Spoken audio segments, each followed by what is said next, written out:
As the clerk, I will host the timekeep for the event. Each candidate will have 10 minutes to speak.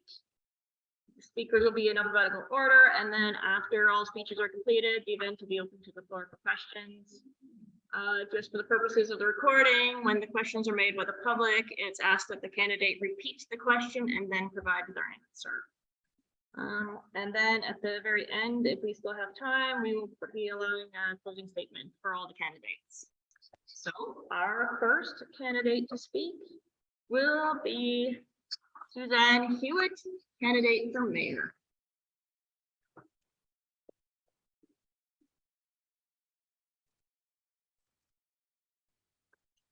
Good evening, ladies and gentlemen, Madam Clerk, and fellow candidates. I was born and raised in Northern Ontario, moving to Conmee in 1983 with my husband. We have been operating our business here, raised our daughter, and enjoyed living in this beautiful community. I have decided to run for mayor of this township. I feel that I have the ability to be a people person, a good listener, a positive thinker, as well as a team worker, a social worker, and a business person. I have done volunteer work for different organizations around this area. As a teacher, my students and parents will tell you that I was always available to help them through rough times. I feel that I have offered my expertise to help my students locally in this township. We must promote and improve the benefits of all residents living in our township by tapping into the expertise of the people that are now living here. My life experience have taught me to listen actively, observe what I have heard, empower others, and make changes when changes are needed. My involvement as a volunteer gave me the opportunity to broaden my knowledge and recognize the diversification of our community and of the world. I will be a new voice on our council. Although we have seen some changes in recent years, the core has been the same for a very long time. Our community has prospered. However, I feel that there is more to be accomplished. The world is changing, and we have no choice but to follow the trend. What do I have to offer to make a difference? I am retired, and therefore you will have my full attention for any concerns you may have. My work experiences in business, politics at municipal, provincial, and federal levels, and in the education system will enable me to try to improve our present situation here in Conmee. My first duty, if elected, will be to review the taxes as well as to call public meetings as necessary to have everyone's input. If I use my personal taxes and my business taxes for an example, from 2010 to 2018, there was a 31% increase in residential homes and 377% increase in my business taxes. In election year 2019, there was a 1% drop in taxes for residential and a 0.3% drop for businesses. Since then, through the years, we have had 2%, 1%, and 1% increases, respectively, for both residential and businesses. If we want to cut taxes, we must attract businesses to this township by offering incentives. An increase in business always equals an increase in revenues. The high taxes are impeding our growth and development. Together, we can face these challenges and apply our knowledge to come up with a plan to curb our finances and enhance our situation. The township has had a 5-year plan for our roads. One of these roads was this Holland Road. It is still in a very sad state. As a young adult, one of my first jobs was working on building roads in Northern Ontario for the Ministry of Transportation, where the winters are even colder than ours. I learned ways back then that potholes are created when roads are not crowned and that grading is not adequate. I'm not an expert on the new technologies to address this problem, but I am sure that we could come up with a plan to fix our roads to last more than a year at a time, including but not limited to paving our roads systematically. We will have to devise another 5-year plan. All roads need maintenance. The trucks are pounding up and down a few roads in our township abusing them. Why can't we make them responsible to upgrade the roads to better standards? It is the trucks who use them the most. Our disposal site needs a lot of TLC. The staff is very friendly and welcoming. We need to inform people of the reasons for recycling. We need to encourage those who already recycle and maybe change the way we do it. We have road crews that could be picking up garbage once a week and bringing it to the disposal site. The site itself could be kept open on Saturdays for any extras we may have. I have noticed that municipality meetings have cost us a lot of money during the several last years. Those were the COVID years, where meetings were mostly online. We now have technology that even if we do not have a computer or we are not computer savvy, we can use our telephones for meetings. There are other ways to cut down our expenses. The council meeting minutes. Acronyms are unfriendly. They are great for people who constantly work committees and do the minutes. But as a resident, most of us do not use these acronyms and they are confusing. Examples: MENG, ROMA, LRMC, LPSP. These are the ones used regularly in our minutes. Here is another example why and how acronyms are confusing. NOLTA, NOTLA. Both are associated with trucking, but which is which? The first one is North Ontario Trucking and Logging Association, and the other one is North Ontario Logging and Trucking Association. What is the difference? One was the workers group, the other was the lobby group for companies. They can be easily mistaken. It is better to use the proper names. And then we go into the section and subsection mentioned in the minutes. Friendly language would help residents to follow the upcoming changes in the community. Have you attended a council meeting lately? Well, I have, and I was very disappointed to find out that nothing is discussed at the official meetings. The agenda was well set out with numerical items for discussion and the already made motion to accept. I was distraught with that kind of presentation. How are we supposed to know what is happening around us? This has to change. The presentation of the meeting also have to be transparent for the community so that we all know what's happening around us. The LRMC, or Lakehead Rural Municipal Coalition, continues to make presentations to various ministries to underline issues that the rural communities face continually. The use of rural dollars to subsidize urban initiatives, the cost of policing, training and recertification as requested by the government, forestation, red tape, and regularity burdens, and the list goes on. We must continue to work together to inform the government of our positions and the way their regulations affect us. These are all issues we need to continue to address. Therefore, you may ask, what are my insights for this township? I'd like to diminish our tax burden and improve our road conditions. I would like to make improvement to our disposal sites and the recycling. These I feel are the most pressing issues in our community. One of my ambitions is to create a daycare in our community for our young families. Daycare is an issue and we need to work to get it resolved. For our elders, why not create a coffee club right here as other communities do? That way we will have an opportunity to get to know each other way better. While on that topic, I would also like to organize transportation for weekly trips to town to accommodate those without transportation.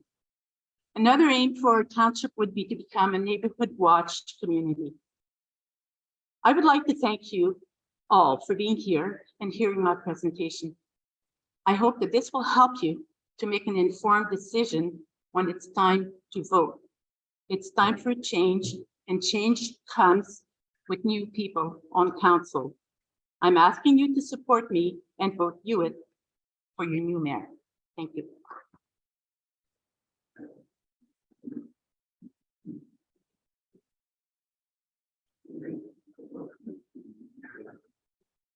Thank you, candidate Suzanne Hewitt. The next candidate is Sheila Maxwell for mayor.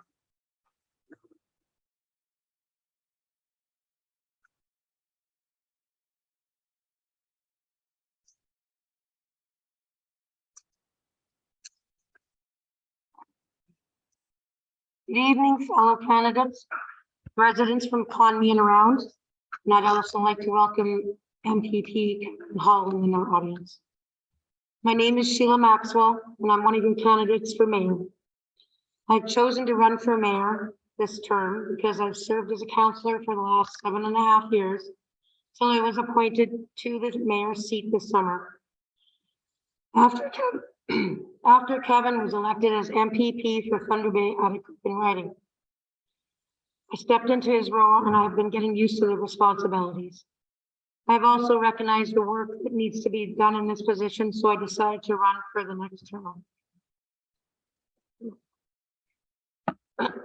As a mayoral candidate, I'm on your side, which means I work for you. I will advocate for the people of the township in every way possible. Let's not forget, besides being the mayor, I'm also a resident first. I pay taxes and I use the same services that you do. I live here, I've lived here for almost 20 years and I'm raising a family. As a small municipality, we are constantly trying to prove the quote, one size fits all. I can tell you that it doesn't. 444 municipalities in Ontario, and each one has their different needs and responsibilities. So when our government throws us a program or a way that a service is to be delivered to our residents in a different way or something that everyone is supposed to follow, well, sometimes we don't fit that, and the government needs to know it's not working. And that is where us as elected officials come in. I'm not going to tell you that I'll cut taxes, because I will say that I will look at every possibility to keep the taxes as low as they can be. Why? Because in the end, I'm paying those taxes too. With rising costs of everything, it's harder and harder to live within our means. As a family of 6, every dollar matters for me. I will continue to keep residents informed on information that affects them and the township. Programs that may be of interest or benefit you and your family. Issues like the DTR, which is a concern for all of us, that affects our township, and the safety concerns for our residents and our children. Hydro and telephone, it's an ongoing concern that we are presently dealing with for our residents with with numerous complaints from residents or concerns. I will continue my work in bringing different issues alongside other communities around us. Sorry, signing into that election thing.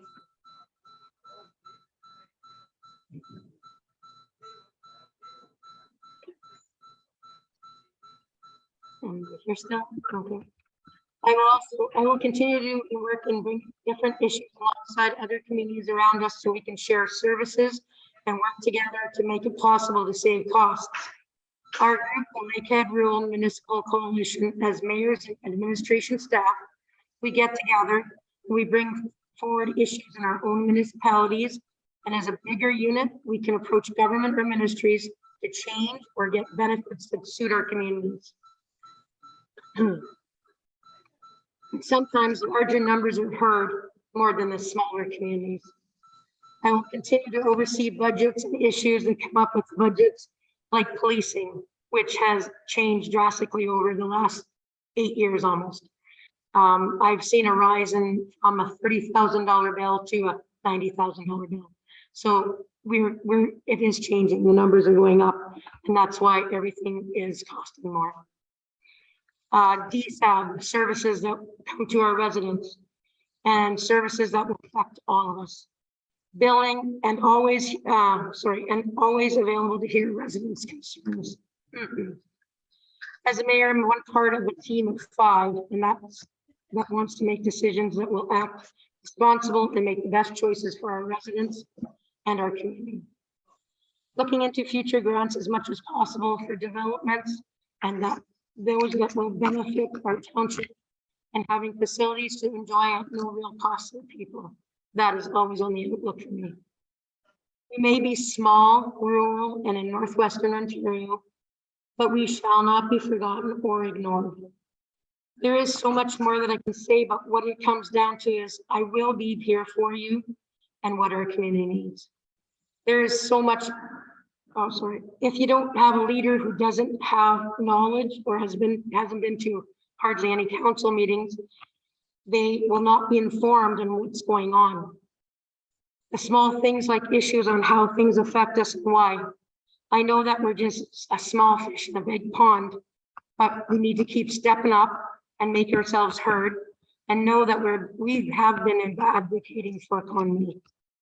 Conmee has been through a lot of obstacles in the last few years with flooding, COVID, amalgamation, and then crazy rains, snowstorms, and flooding recently. But we've always come on top, out on top.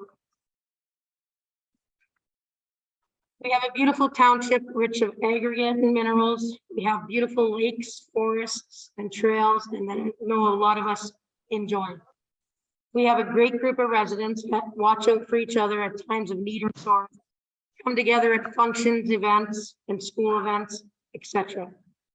As your mayor, I promise one thing, and that's to keep doing the best for the community, and make sure that we get treated fairly and we think when we think we're not, and to stand up and fight for us. October 24th, I'm asking for your vote, and I also please vote because it is your right. Thank you for your time.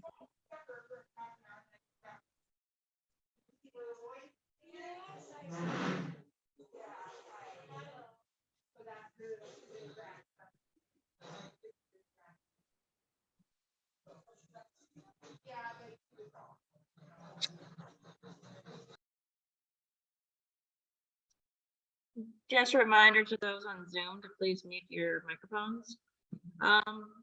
Thank you, candidates. Sheila Maxwell. The next candidate is, we'll be doing the councillors now. So the first candidate for councillor is Grant Arnold.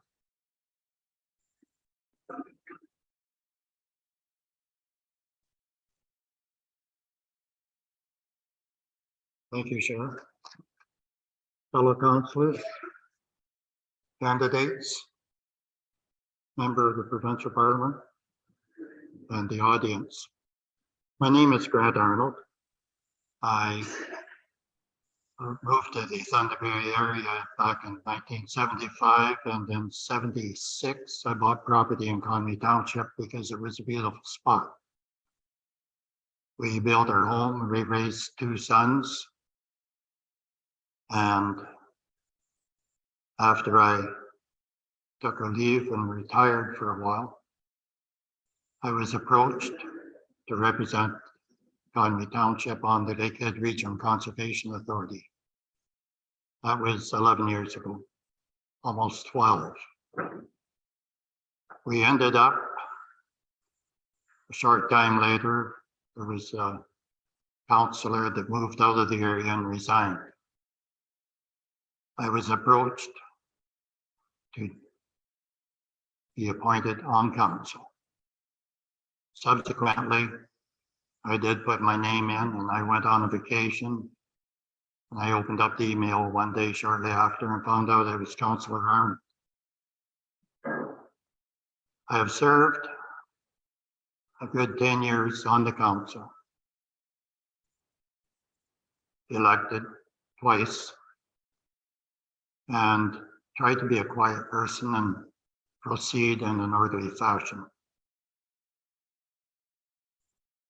Some of the things that we did in the past to bring the council and the community to where we are today is part of my duties is to liaise with the fire department. And the fire department right now needs volunteer staff. They also have a first response team. And the way the legislation is that you can't be a firefighter and or a first responder, you have to be both. So this is something that has to be going on in the future so that we have adequate protection. Our aging equipment on the fire department. We looked at getting a first response truck and the budgetary restraints, it was impossible. Now, to get a fire truck cost $450,000 plus. We can't afford it. It would be a 10% raise on your taxes. So we're looking at other avenues. With the Conservation Authority, I represent the municipality. I am also on the Thunder Bay District Social Services Board, Administration Board, representing the township and you people. I also am on the Lakehead Region, I mentioned that.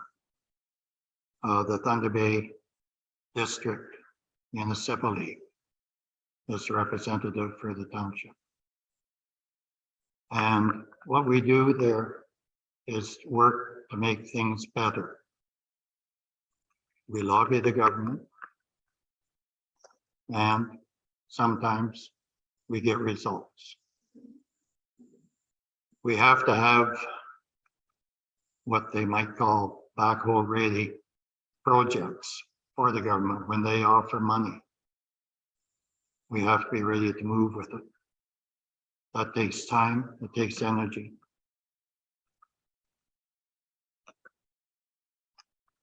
We have 2 meetings a month with occasionally an emergent meeting in between.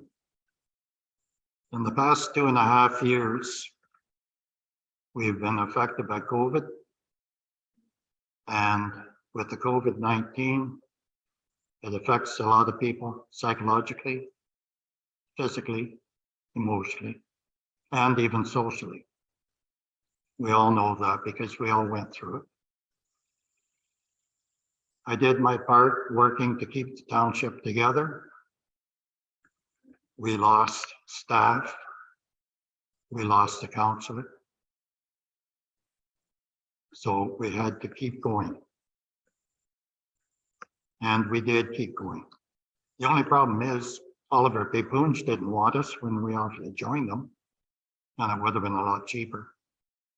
However, that is the way it goes. What does the staff do? They work on policy and procedures, and the past has shown us that we need structure, policy, and procedures. That's not all they do. We look back in the past tenure that I've been on. They talk about a 100-year storm. We have the 100-year storm 4 years apart. And if you look at global warming, etc., there's a lot there that I won't go into. Last spring in April, just when our roads department thought they had the roads in shape and the snow swung back so the water could run off in the spring thaw, we got over 2 feet of snow in 3 storms. And one of them was wicked, breaking trees, high winds, and snow. Then they had rain. Everything's frozen. And we ended up devastated washouts. We had 3 of them in my tenure in office here. We survived them all. We worked and survived them all. With the COVID-19 also, we're still coming out of it. Don't think that we're free, but we're coming out of it. We're working together with in-person and virtual meetings to represent you and your government. We lost our ambulance from up here at the fire hall, the movement, to Kakabaka. I didn't want to see it go, but that's a decision that's made by the city of Thunder Bay. They look after the whole district of Thunder Bay. And I feel that has to change.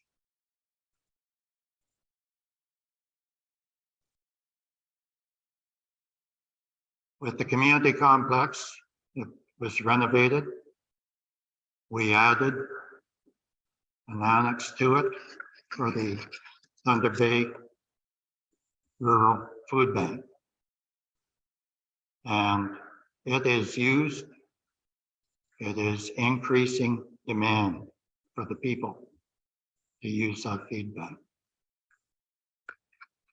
I'm glad that we have it here because a lot of people know where Conmee is now and what we're doing. We also have the playground for the children. We also have the skating rink, which can be used winter and summer. And I'm proud to say it is used occasionally in the summer. A lot of these things came with grants. A lot of it came with budget. Sitting down, trying to figure out where we can scrape and get the money. We've tried to keep the taxes to a minimum. And when you go and look just in the past year, the price of fuel went up 125%. The price of food went up 8%. We're keeping it a low tax base. We're doing the best we can. And as we move forward in the future, we have the roads. They're in pretty good shape now. A lot of time and effort is spent building the roads. We are using a better quality or grade of gravel. And you'll notice your cars aren't as muddy as they used to be on a rainy day. If we look to the future, we can work together as a team. I like to think that we work together as a team. Everybody has a different opinion, a different way of going about it. But when it comes right down to it, we work as a team and the majority. I would like to say in closing that it doesn't matter how you vote, just encourage everybody to come out and vote. McReach, thank you, Mercy.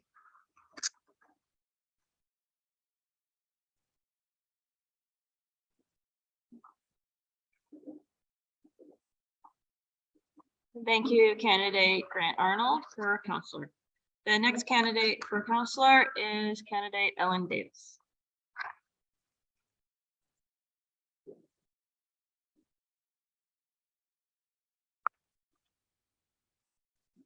Hi, I'm Ellen Davis, also known as Mrs. Old Guy at the Dump. Welcome, everybody. I'd like to thank Shara, our chairperson, and all the staff for setting this up tonight, and candidates. I've decided to give you a brief history of myself since moving to rural life. Sorry, don't get bored. My dad helped Don and I build a house in Kakabeka village to be close to my parents and family and to give my daughter a close community to grow up in. Don was a mobile heavy equipment mechanic and worked all over Northwestern Ontario about 70 hours a week. In Tasha's short life, that's my daughter, she and I had lived in Ottawa, Cornwall, Thunder Bay, and Winnipeg. It was a time we settled down in a warm community oh boy, sorry. It was time we settled down in a warm community to give our family place to grow and roots and grow strong. I was a Girl Guide leader serving in Kaministiquia, and I transferred over to co-lead the Quebec Murillo Company. Dawn joined the Quebec Fire Department. I tried to join, but all of her bylaws said that you had to be a male, 18 years of age and over. Bah humbug. I talked to some of the women in the village, and they said there has been women fighting fires in Quebec for ages. They just can't be on the fire department. So I got in touch with the local Women's Institute. We drafted and circulated a petition to council to amend the bylaws to any resident 18 years of age and older. The petition was successful. And now the women of Oliver Township would not endanger their lives by fighting fires untrained with no equipment. They would have the training, the protective gear, and be protected by workman's compensation and insurances from the township. I decided I wanted, I found out that O'Connor Township, through the Ministry of Health, was forming a first response team. I signed up. We were one of only a few first responder teams at that time. So we covered a large area with only a few giving the sick and injured in crisis help until the ground or air ambulance arrived. I approached the local St. John ambulance and trained as a first aid and CPR instructor to keep our fire department and first response team up to date on their CPR and first aid. I started working for St. John ambulance and training the public and industry. There was a need for instructors with more diversified training. So I decided to extend my training to include EMO's casualty simulation, advanced first aid with O2, wilderness first aid, and home health care, child care, healthy aging, and caring for the aged. I then qualified as a national instructor trainer, training and monitoring instructors. This took me on the road at times throughout the region. Dawn and I sometimes even ended up in the same town. And of course, we took the advantage of that and stayed in a home motel and had a little alone time. When Quebec, to the horror of, in Quebec, to the horror of my 13-year-old daughter, our son Angus was born. And we decided to look around at the surrounding townships to find some acreage and build a home where our little guy could stretch his legs. Well, fate wasn't with us. My daughter was diagnosed with leukemia, and we were off to Sick Kids Hospital in Toronto. Her doctors only agreed to let her come home for visits if we moved closer to the airport in case of emergency. So we moved to Thunder Bay. During Tasha's 4 years of treatment, I became a peer support mentor through the Cancer Society, helping parents cope with the many issues of having a child diagnosed with cancer and help them through the many challenges of treatment, doctors, and travel. Many parents found themselves alone in Toronto, Hamilton, or Winnipeg, with no idea how to get affordable lodging, food, or transportation, and totally unaware of how to navigate the structure of a large teaching hospital. I applied for a provincial grant to develop and produce a comprehensive guide for the parents of children with cancer in Northwestern Ontario, to purchase books on childhood cancer for a lending library at the Cancer Society. I then got another grant to put on a weekend camp for all the regional families touched by childhood cancer. I was invited to be the regional representative for Canadian Candlelighters Childhood Cancer Foundation.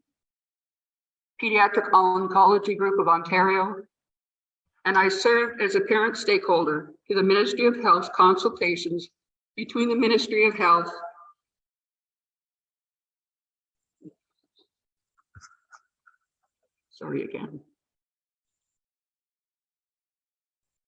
Ministry of Health, her delegates, stakeholders such as clinical specialists, psychological professionals, researchers, educators, support agencies, hospital administrators, patients, survivors, and families of children and adults who have been touched by cancer.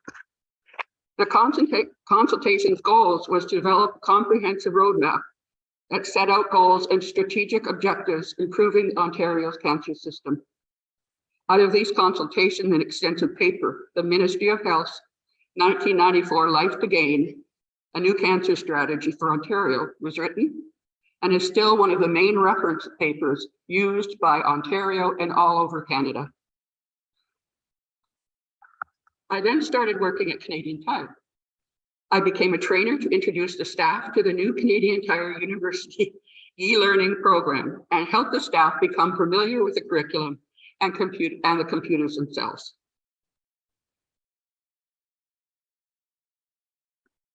I joined the Health and Safety Committee and developed updated safety manuals for each department. My parents both began to develop health issues and my father passed away. Don Angus, who was the son who my daughter was horrified about being born, moved out to Quebec, back to Quebec to take care of my mom.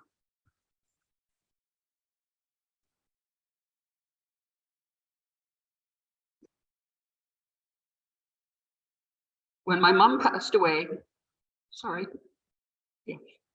when my mom passed away, I took a job as administrator for Murillo Sales and Service Limited. So I love this job. Working with the area farmers and with the skilled, honest employees that we had. So I invested my inheritance from my parents and took over as owner administrator. I had 5 wonderful years there. We were still living in my parents' house in Quebec. Someone made an offer on our home. So we decided to find a place we could retire. We looked at all the townships around us and were most impressed with Conmee. It was a large township with a relatively small population. Yet even with its small tax base, the township was very well maintained and had made great use of taxes, grants, and outside funding to build and maintain a modern and efficient infrastructure with a vital social life. 10 years ago, I helped coordinate Friends of the Thunder Bay Conservatory, a group who successfully fought to save the Centennial Botanical Conservatory in Thunder Bay. In the first year of COVID, I coordinated and managed masks for Thunder Bay Healthcare. My volunteers sewed and donated 20,671 masks, 325 gowns, and 127 caps to donate to the healthcare institutions all over the region. I have been serving on the social committee at Conmee for 4 years, planning activities, children's activities, planning and preparation for events with publicity and ticket taking at the door, and sometimes even with the help of the old guy from the dump. In my 45-year professional and volunteer career, I have worked in the private and public sector. I have extensive people and management skills. I have experience working with all levels of government. I am tenacious and efficient at project planning and management. I will encourage people to make Conmee their home and seek new, innovative opportunities for business and industry to find Conmee an opportune location for enterprise, thus growing our tax base. I intend to encourage unity with the residents, with the staff, and with council, and pledge to keep council's activities transparent, being available to hear and act on the concerns and the suggestions all of Conmee residents and staff. I will build on the success of the past to keep Conmee a thriving, caring, and prosperous township. I will work with integrity in the interest of the entire municipality for steady, fiscally responsible growth. Thank you again for coming, and I look forward to serving you on council.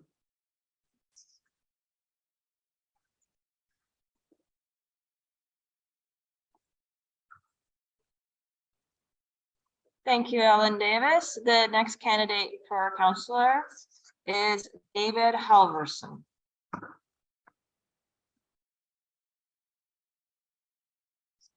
Good evening.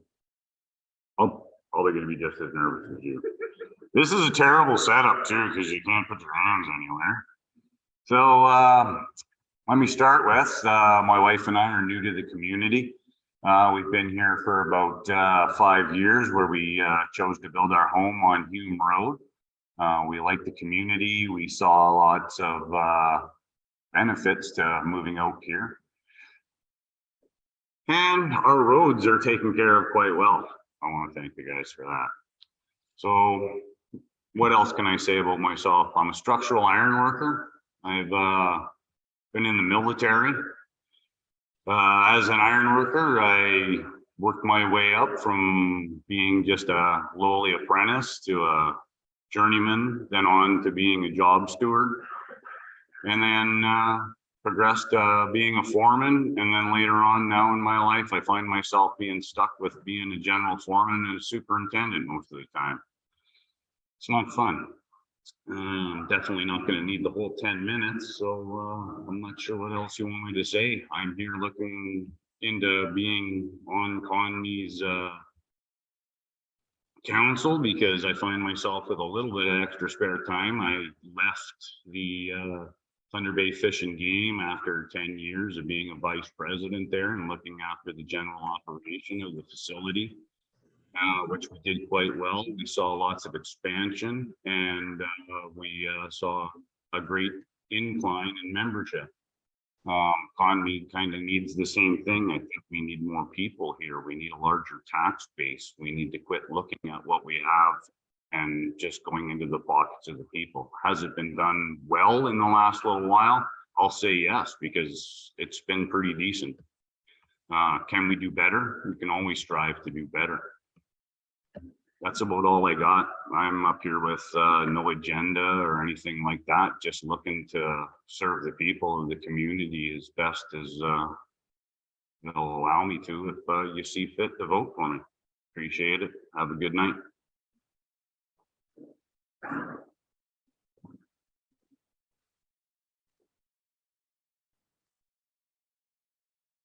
Thank you, David Halverson. The next candidate for councillor will be Christopher Presak.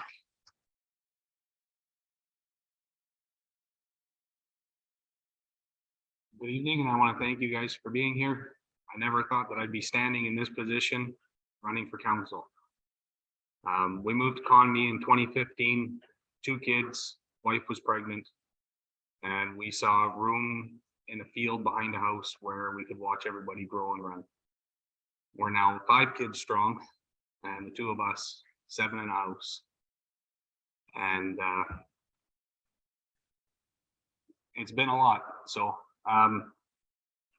more about myself. I work for a company, Wajax Industrial Components. I found myself getting hired on there as a welder, and I've now moved into more millwrighting and machining, dealing with challenges every day and dealing with people coming in and out. In previous, I dealt with Bombardier Transportation. I was elected as a union steward there for 4 years, dealing with other people, any kind of problems, bringing them forward, human resources, and basically helping out and volunteering. On top of volunteering with that, I'm also on the fire department in our township. I recently got to attend some training with Oliver Papunj and see how other fire departments are running. I enjoy living here. I enjoy seeing the way things are done. During COVID-19, my wife ended up doing a lot of the online meetings. During the public portion, I was in attendance, usually washing dishes or helping out with kids. So I got to hear a lot of it. I've taken an interest in it, and I'm hopefully looking forward to serving on council for you. Thank you.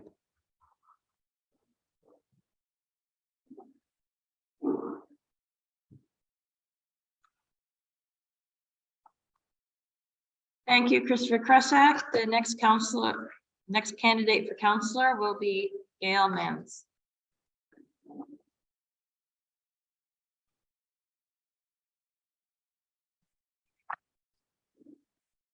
Do you have concerns about climate change and the future of our planet? So do I. Do you have concerns about the price and of availability of food and fuel this winter? So do I. Do you have concerns about how far your dollar will stretch in the coming months? So do I. Good evening, Madam Chairman, and our audience and our fellow candidates. Thank you for taking time out of your busy schedules to participate in this evening's information session. My name is Gail Mans, and I am running for council. I may not have solutions for all the concerns I just mentioned, but guarantee that if you elect me to council, I will do my best to address those aspects of your concerns that we do have some control over, and that perhaps can improve all of our lives here in Conmee. I am a joint owner with my husband Bob of the Northwestern Ontario Military and Police Museum located on Hume Road. You have probably seen the monument out front as you drive by. We have lived in Conmee since 1986 and have raised 3 children here, 2 of which still live with their families in the Thunder Bay area. 3rd is serving in the military stationed in Esquimalt, BC. I was a teacher and supply teacher for almost 50 years. I belonged to the Elementary Teachers Federation of Ontario and for a time assisted the local federation as chairperson for their meetings. In order to expand my experience and understanding outside the education arena, I worked for a time in a call center in Thunder Bay. That was fun. And as a cook at the AOK Cafe in Kakabeka. We served awesome pizzas and panzerottis. Some of you may even remember them. As a past member of the Royal Canadian Legion Branch 225, I was an associate member of the Regular Legion and a full member of the Ladies Auxiliary, serving on the executive of both. I ran bingos, dances, and special events, also assisting with the Poppy campaign. I volunteered at many breakfasts, and for a time instituted a second breakfast each month and Thursday night dinners. I enjoy gardening, reading, spending time with my grandchildren, and used to like going for long rides on my motorcycle. I don't have any experience in the political forum, but I am interested in and concerned about the future of our community. I'm honest, a good listener, and willing to learn. I would like to be able to bring your concerns to council. Everyone understands the need for a budget that allows for paying bills and purchasing needed commodities and services, that provides for savings for future projects or emergencies, that makes it possible to plan for the future. I would like to see if Conmee's budget can be honed to ensure that we are on a strong financial footing and yet perhaps be able to make possible reductions. Taxes and spending are rising to unsustainable heights across the country, including in this township, and steps need to be taken to bring them under control. Our challenge is to be able to do this without adversely affecting services. I pledge to work on council to seek ways to reduce our taxes and put more of our money back where it belongs in our own pockets, supporting ourselves and our families. I would like to explore how other townships like O'Connor with similar size and amount of roads are able to keep their taxes down. Perhaps you also have some ideas that we can explore in order to achieve this objective. Please share your suggestions. Small businesses that allow people to earn a livelihood to support their families can positively impact the taxes the rest of us need to pay. We need to explore the possibilities of encouraging more of these businesses to find a home in our community. Our roads, while getting better, still need some special attention. Our road workers are getting training, but are they getting all of the training they need to successfully fulfill the demands placed on them by their jobs? I don't know a lot about logistics of maintaining roads, but I do know that washboard and pothole conditions are not a great way of keeping our personal vehicles in good repair. It's dangerous too, trying to come to a controlled stop at intersections where washboard conditions make it difficult to even control your vehicle. I would like to be a part of making sure that all our workers in our community are receiving proper and timely training to ensure their ability to safely and competently do their jobs. If the problems with our roads lies in another direction, I will support any efforts to correct the situations that exist. I also have questions about the maintenance of the vehicles and equipment being used by our workers and volunteer firefighters. With the closure of Holland's Garage, how is maintenance being handled? Staffing also seems to be an issue. I was recently informed that a fire in our community required the assistance of the members of the Oliver Papoonge department. It was remarked that our volunteers seemed unprepared to act as lead at the fire, as was their responsibility, and that our equipment was inadequate. This is very concerning. As a member of council, I would like to see to it that we can be properly protected in times of emergency. I would like to see clearer communication of the business being conducted on behalf of our township. I find that the minutes of meetings lack the information needed for us to understand what is being discussed and exactly what decisions are being made or considered. Then there is the dump. I would like to work with council to accomplish recycling more efficiently and to find ways to encourage everyone to become more mindful of what can be accomplished if we all work to reduce the amount that goes into the area of our dump set aside for non-recyclable material. If you vote for me, I am available by phone or email and want to hear from you about the concerns, ideas, and suggestions you have. A pamphlet will be delivered to your homes in the near future containing my phone number and email address. I promise to work hard with the rest of the council seeking solutions to your concerns. I am seeking your support. Please, on voting day, vote for me, Gail Mans, to represent you on Conmee Council.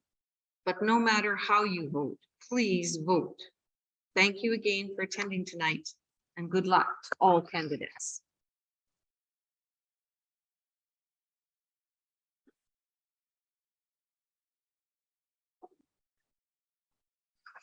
Thank you, Gail Mans. The final candidate for councillor is Dave Maxwell.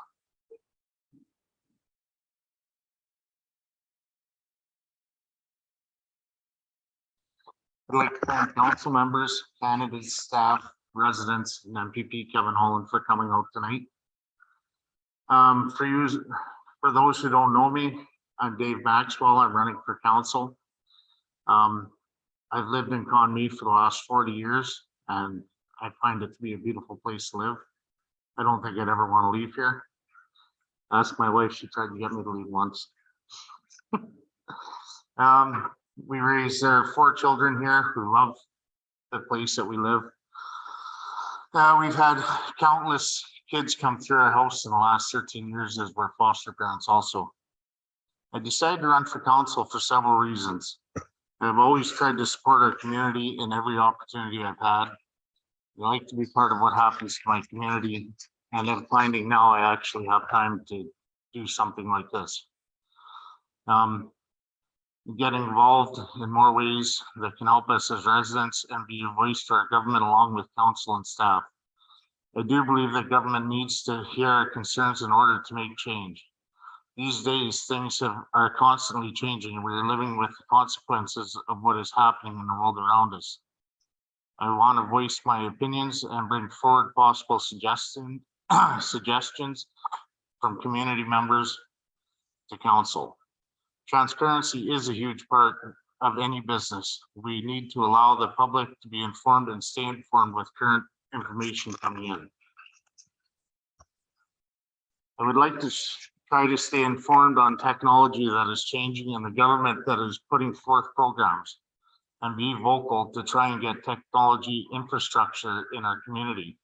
So far, the system that we have for internet and phones is very antiquated, and they don't seem to care. So we're left behind unless we have the money to get something expensive.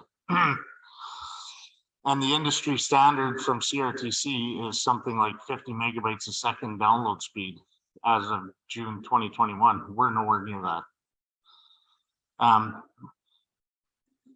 Smaller communities seem to get pushed further back and not get the same equalities as the more urban ones, and less than the ones in Southern Ontario, because we're just a little bird to them. I will continue looking for more ways to get government funding that benefit our community by being able to build playgrounds, rinks, and other structures that would help our community get out and gather. That doesn't cost the ratepayers. I'm looking forward to the challenge of being on council and getting to be a part of a team that helps make changes. So on October 24th, I ask that you all come out and vote what you feel is best. Thank you.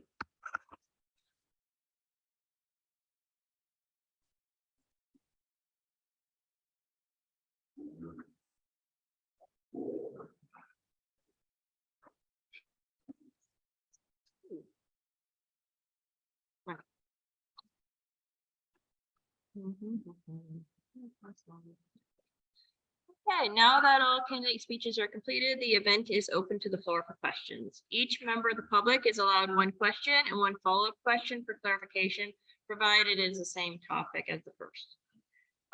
If the member of the public has other questions, please wait until other people have had the opportunity and then ask your second question. Questions can be asked of specific candidates, or the candidates may all be asked to answer the same question. Each member of the public has about 2 minutes to state the question, so please no lengthy backgrounds. Candidates would then have 3 minutes to answer a question, and if there's a follow-up question, there'd be 2 more minutes to clarify. So if possible, whoever is answering the question, please repeat it just so that's on record and everyone has a chance to actually hear it. Okay, so anyone have a question? Okay. A small question why did you say now is not time to do it? Have you recently retired or something like that? My job's taking a while to do it. Before I do this, I have been in a position to say this, whatever.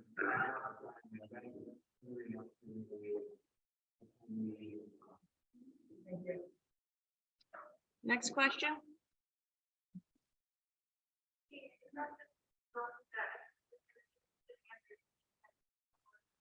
Yes, so if the candidate's answering, please come to the podium and speak. I believe we all heard you clearly. Any next question? Yes. I apologize. The last meeting. Okay. You guys just gave comments kind of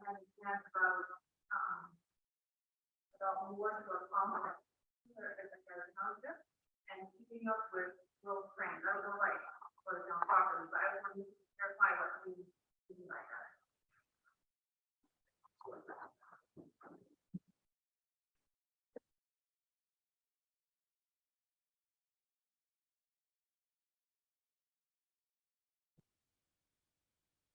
First, I'll start with the.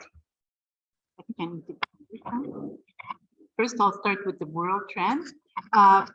As we all know, the world is changing extremely quickly. So a lot of the things are happening by computers, so it's much more faster, and we have to be able to respond in the same position. So therefore, we have to work with, I think it was Councillor Maxwell that, or to be elected, that said that CTRC is not adequate in this area. So we really have to work on that. We have to work on making sure that we can meet other communities. As you've heard other people say, the other townships are smaller, we're having more difficulty. So we have to work together. We have to accomplish more togetherness instead of trying to work separately at the same items. So a lot of the things that we need to accomplish needs to be accomplished with a lot more advocacy.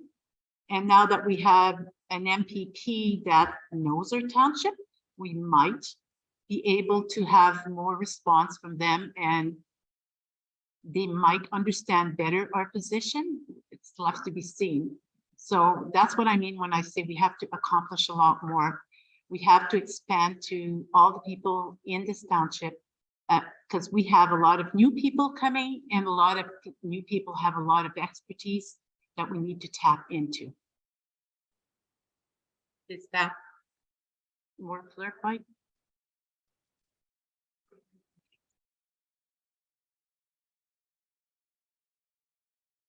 Next question.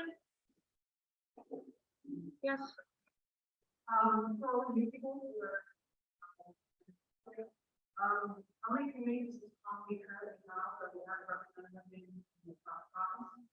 And which community plan on being on? Okay, so I believe. Well, they did ask for all new candidates to speak as which communities they would be interested in. So I believe the first person, if you go alphabetical, would be Suzanne Hewitt, and then down the line. So the township of Conmee has a variety of committees. So there's the compliance audit committee, there's the social committee, there's a variety, like quite a number of committees. There's also the fire department liaison, roads department liaison. So as a new candidate, do you have an idea of what kind of position you would like to be on, rather besides just being on council?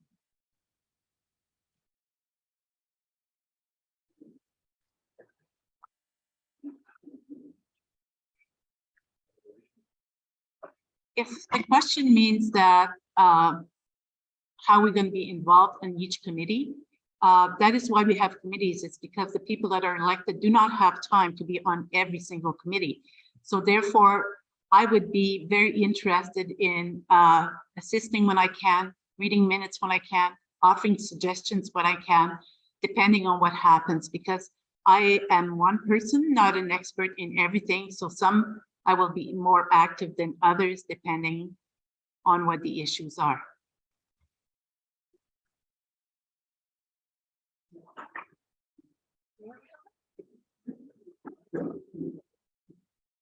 I know that the council likes to have a representative of the council on each one of the committees. I am interested, and I have been for 4 years, on the social committee. I also wouldn't mind being on the fire department liaison or something similar, in an advisory role to the first response and the fire department.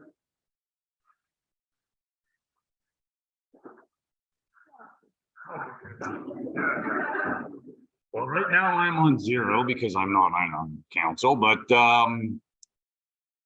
if I'm elected onto council, whatever my attributes are best suited for, I would say, like, I do know mechanical, so like I could look toward roads or the fire department, or I'd really have to see the list in order to make an adequate judgment call on that, and then see what I was best suited for. I don't want to do something that I have absolutely no idea about.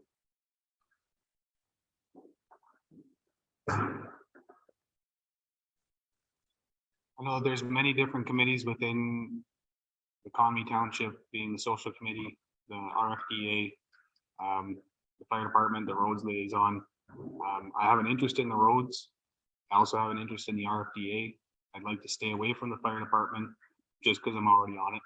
So that would be my stance.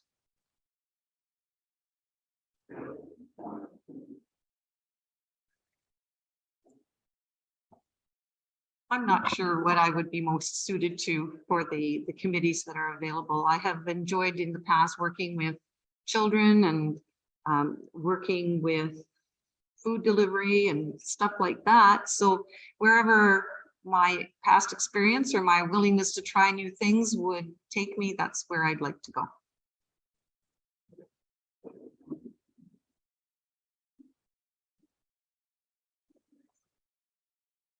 As Dave Halverson said, without knowing the full list, I couldn't really say for sure. But the public works, whatever the liaison for that, I probably would be fairly good at. I've worked in the forestry industry for the last 30 years. I know a fair amount about roads and whatnot. But other than that, I don't know what the list is, so maybe there'd be something that suited me better.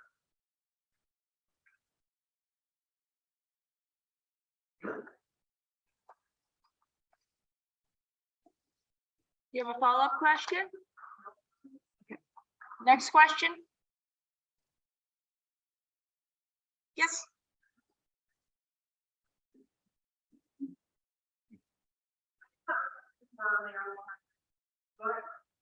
Remember your 2018 campaign, you were very public. The campaign was the Ryan Mills in our mailbox, and I'm sure I'm strong social media presence. I think you're encouraging citizens to vote for transparency, fairness, and inclusion. So regarding my public category, how do I get the level of transparency regarding the for example,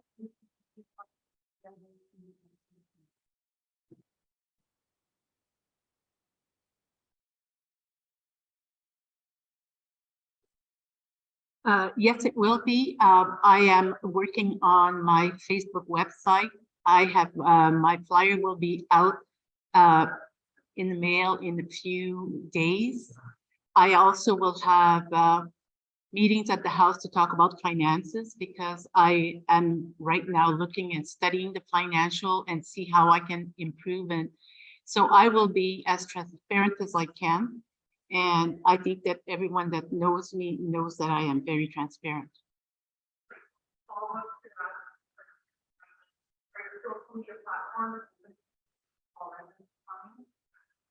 To the public, even more further out than just Conmee.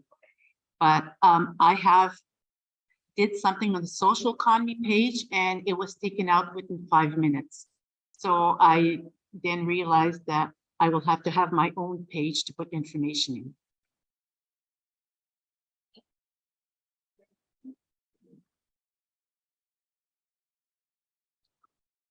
Next question.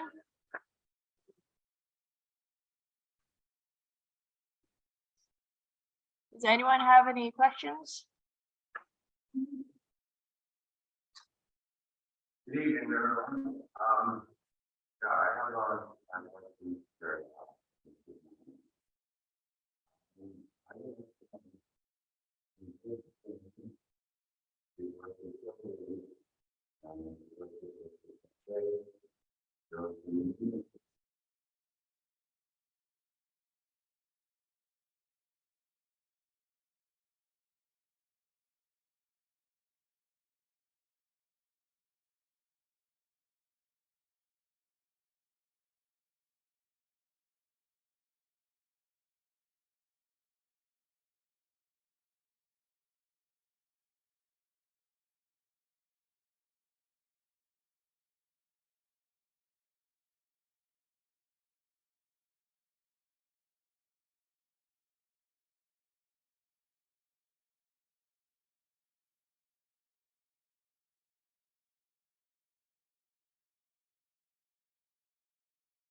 Well, then what we'll do is, I think what we can do is just have the resident come up and speak in the microphone, and then they can go take their seats.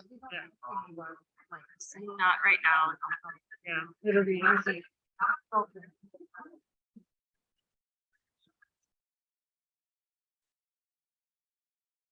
You saw,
Zoom saying. There was some people on Zoom saying they're having difficulty hearing the questions from the public. So if possible, people, if you have a question, could you come up and speak it in the microphone, or I could repeat it for you, or the council, or even the candidate could repeat it for you. Ideally, somebody is, but yes, so. Sorry. Mr. Arps. Would you please repeat your question for candidate Nance? At the podium, I can turn the mic this way so we don't catch your face on the video. Or I can repeat, or you can say it and then I can repeat it. My question was to Mrs. Nance about her saying about the road being so rough, and she's gonna make them better than they are now. And the washboard at the stop sign, obviously that's because we have gravel road.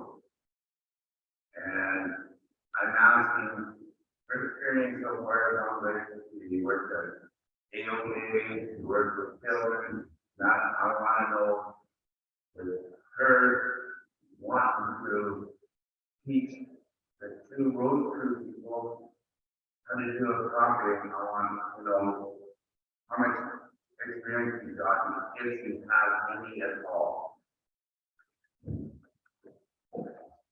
So to summarize, candidate Nance, could you please elaborate on your experience with the roads maintenance? Thank you.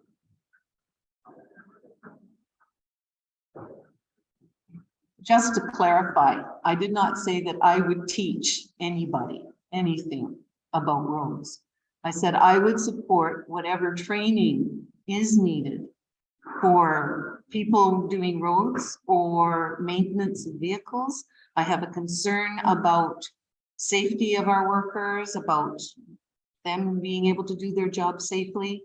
And as far as making comment about the roads, that is just based on personal experience. I have no training in how to maintain roads or how to train anybody to maintain a road. I just know what I experience on roads and know that people, in order to do their job safely and competently, need training, and I would support whatever is needed to accomplish that on council. Does that answer your question? Not really, but you know, but thank you very much for your time and see my operator and myself. Your job is probably 55 years running away with you. And that's going back to school. Thank you.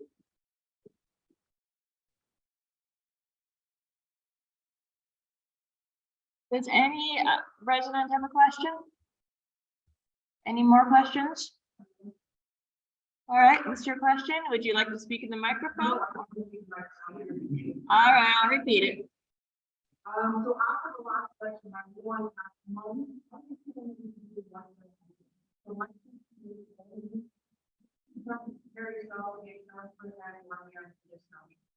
So the question to all candidates, what have you done to prepare yourself for this election and possibly for council? So going alphabetically, we will start with Suzanne.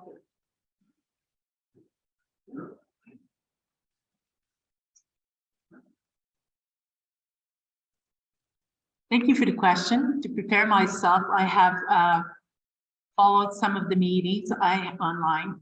I have read the minutes online. I have read some of the bylaws and so on and so forth. I have taken serious look at budgets and things like that. And I am considering everything that I need to do. If elected, what I have to do that I cannot do when you're not on council is I will come in the office. I will read the details of all the minutes that are not written anywhere. I will pose a lot more questions. And as an elected member, I will have all the answers that I need to be able to take better informed decisions.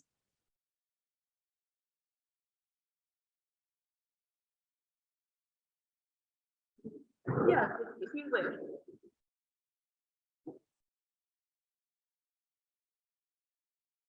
Well, I have been on council for a while, so I have been exposed to responsibilities of being a mayor.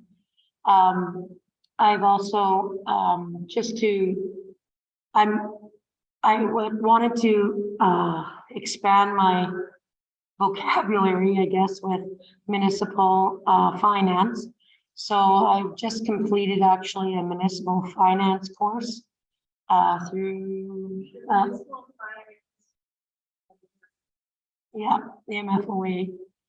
There's just an acronym again. But I did do that. I know when I stepped into the role of council itself, I did also attend several council meetings for a good 2-3 months. So there's always ways of preparing yourself for council or going into, because I wasn't walking into something I didn't even know what I was walking into. So with the mayor's role, like I said, I've been watching it for 7.5 years. And I've been seeing the changes in what the previous Mayor Holland has done. And plus we're exposed to all other mayors in the other townships. So you have a lot of experience around you, and they guide you too. They help you. A lot of the mayors around the townships, everybody takes care of each other. So it's a really nice little group that kind of helps you along. So yeah, I'll be learning as I go in some things. I don't know everything in the mayor position. I've been at it for 3 months or so, since July. So I'll be learning, and but I will do whatever I have to prepare myself.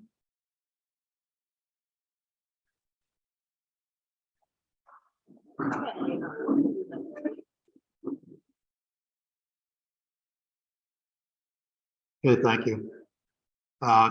When you become a councillor, it's a steep learning curve. You're governed by the Municipal Act of Ontario, plus the regulations, plus so many other acts. You can name them, and I figure somewhere around 100 different acts and regulations that affect your council. It's a daily reading experience, and you have to take time out of your life to read possibly an hour and a half every morning. For me, I've been on it for 10 years and I don't have all the answers. And just when you get the answer, somebody comes along and changes the act or the regulation. So you're kind of right back to square one. But it is a continuous educational experience. It's a rewarding experience. And it's, in a sense, it's self-learning. There are courses that various, especially staff, can take. There are courses that councillors can take. And I, as a new councillor, did attend the courses. Is that satisfactory? Yeah. Okay, thank you.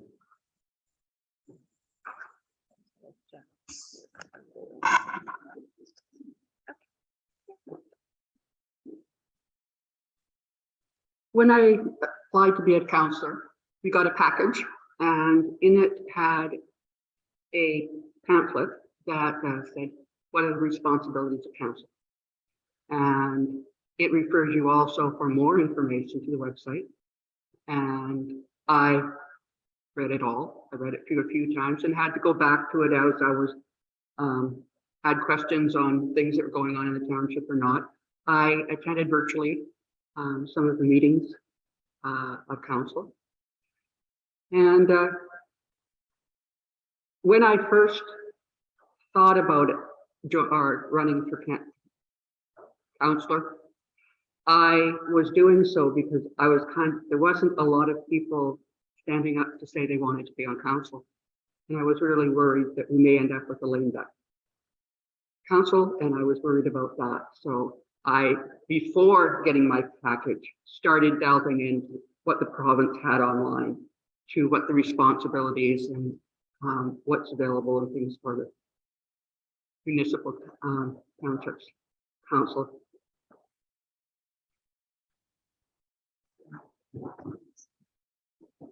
Sure hope my nose is clean. Oh, little bit of humor, gotta lighten the mood a little bit. That's what I bring to the table, a little bit of levity. What have I done to prepare? Let me see. Life, I just, even with my job, I do a lot of organization, and right from the beginning of building a structure, right from the ground, right to turnover. So going on to a council is a lot similar to some of the volunteer work that I did with looking after an organization that was worth several $1 million with the Thunder Bay Fish and Game. So I'm quite used to looking after budgets, looking and seeing where money should be spent, how money should be spent, and where we can rob Peter to pay Paul, basically, because that's literally what pretty much transpired. We're always lacking in some area, and some areas are always good. So again, my experience is just basically life and work in general. I want to go on council just so that I can continue doing the things that I really enjoy doing. Hope that answers your question.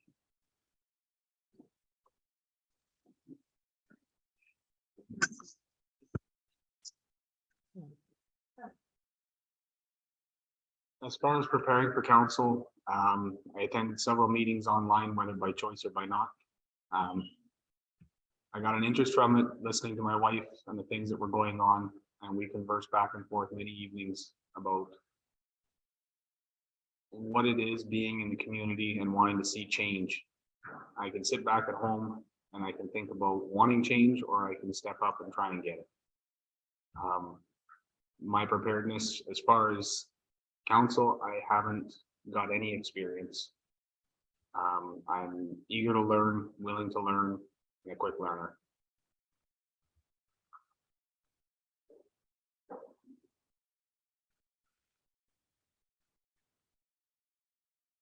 I don't have any experience being on council either, but I have been working on various committees in different organizations and helping out in meetings and things like that. I have read over portions of the bylaws of our township, and I have read over minutes that have been posted and online. And I'm looking forward to being able to help out and do some of the things that are required to be done on council.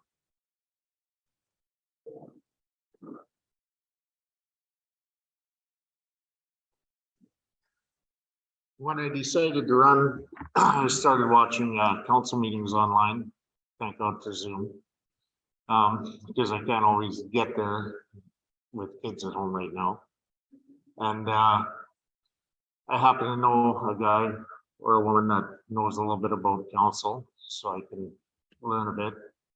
And I have a fair amount of common sense, which I don't find a lot of in the world today, so that seems to go a long ways.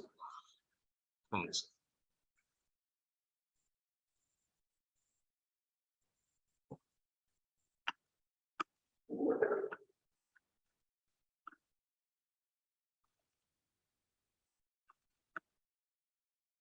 One second, I just want to double check this microphone. Yes, it is still working. Good.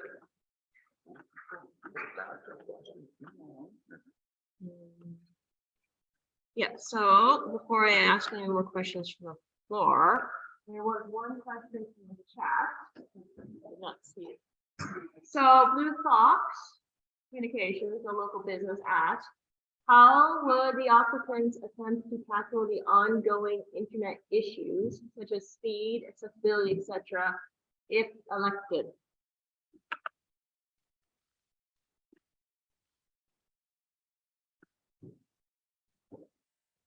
So, start. As usual, yes.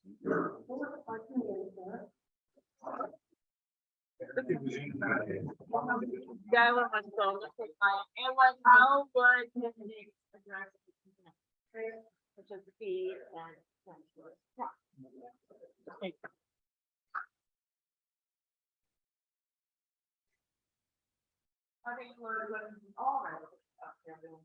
Yeah, it is a loaded question and we don't have power against the CRTC, but the government is now recognizing that internet is a primary source of information, and therefore they will, they vowed that they would help us get it.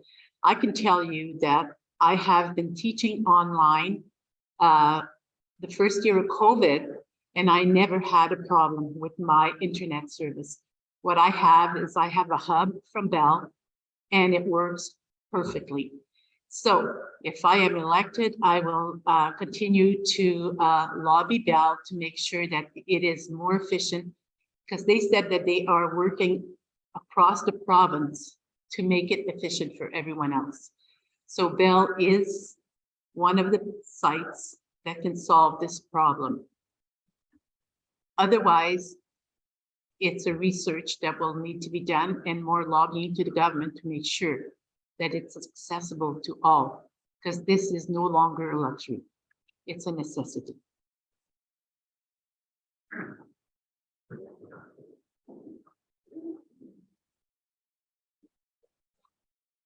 The internet service in our community is divided up. There's like a telephone system with Thunder Bay Telephone and Bell. So we're dealing with two different companies. We have been in talks with Thunder Bay Telephone. We have had them in our council chambers doing deputations a few years back, actually, I think it was. And they were basically telling us that, you know, we're gonna have fiber, we're gonna have fiber. We don't have fiber yet. I have Starlink. I had to with COVID and everything like that.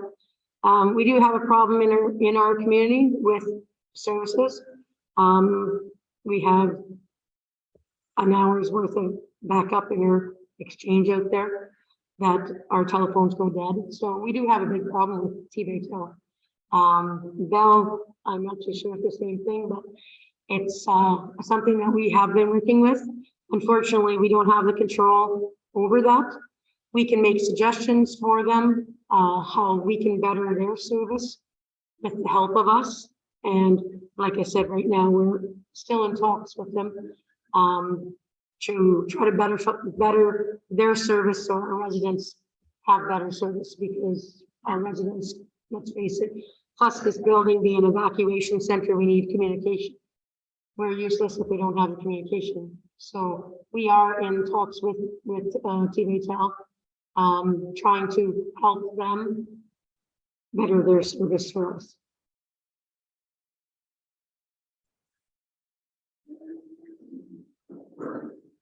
Just want to check something on the chats.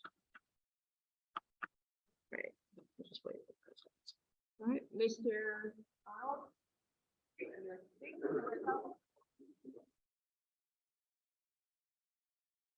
Okay, thank you. In regards to the internet service, first of all, I'll tell you a story that I was at a convention here in Thunder Bay. There was a MP attended the same convention speaking to us, and he announced that they were putting $24 million into internet service for the northern communities.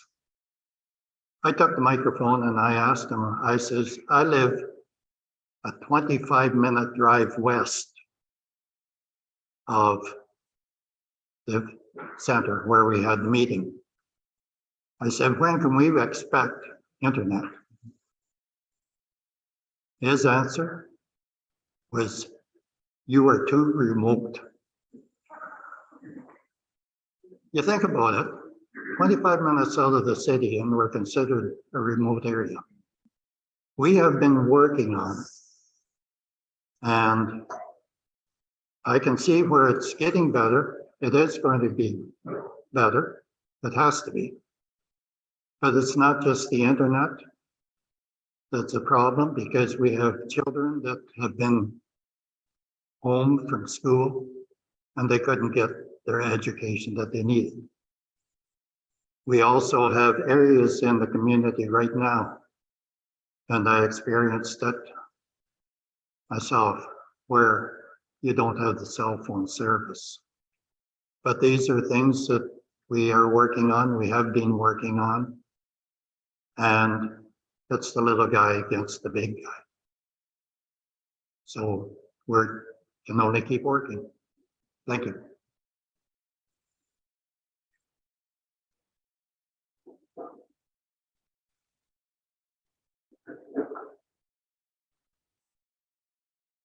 I can sort of tell a bit of a story of also, but not as impactful as Arnold's. But when we looked to move here in 2012, we checked out the internet service and we went knocking on doors on one side of Enders, and we went down to talk to somebody on Sovereign, and we talked to some, and they said, "Oh yeah, we have internet with TBTech." Oh wow, it's fabulous. So we moved in. And when we got here, no, we didn't, because the line goes up, I guess, goes up Enders. But anyway, we didn't have it. And when I talked to them, they said, "Well, you know, we're working our best, and we're still trying. What you should do is, whenever you see a Thunder Bay Cal working in your area, go talk to him, see if he's working on your area, and give us a call every year." Well, I've been giving them a call every year. And I said, "Are you getting to our road yet?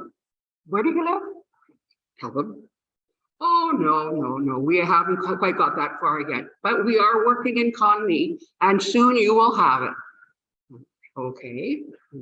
Now, when I phone every August, I also tell them, "I have been talking to you for 10 years, and this is the same thing you're telling me." Well, we ended up having to get ExploreNet. It was the only thing we could think of at that time. And it was ghastly expensive, and the service was terrible. I was managing a group of canvassers for Census Canada in 2021. And all our training, because of COVID, had to be done on the internet. And I still had ExploreNet. I could not get enough time even on ExploreNet, or a good enough service to do it. So luckily, my son went to school with a gentleman up there who asked the question, Lance from Blue Fox. And he said, I can get you up and running and at least enough to do your teaching and your communication. Well, costs us half as much. And I get at least 20 times the service. Yes, it's down once in a while, but so is T-Baytown. And that's usually around the times that it's down, or after a storm, etc. I wish we had something like T-Baytown, and I still will every year give them a call, but we don't have it yet. So look around at other options. Most of them are a lot more expensive than T-Baytel, but you can get ones like what we pay now per month is less than $100, well less than $100. Do you remember what our bandwidth is? Yeah, I think we're 25. But yes, even Lance is looking at what the fiber optic in for us in the township.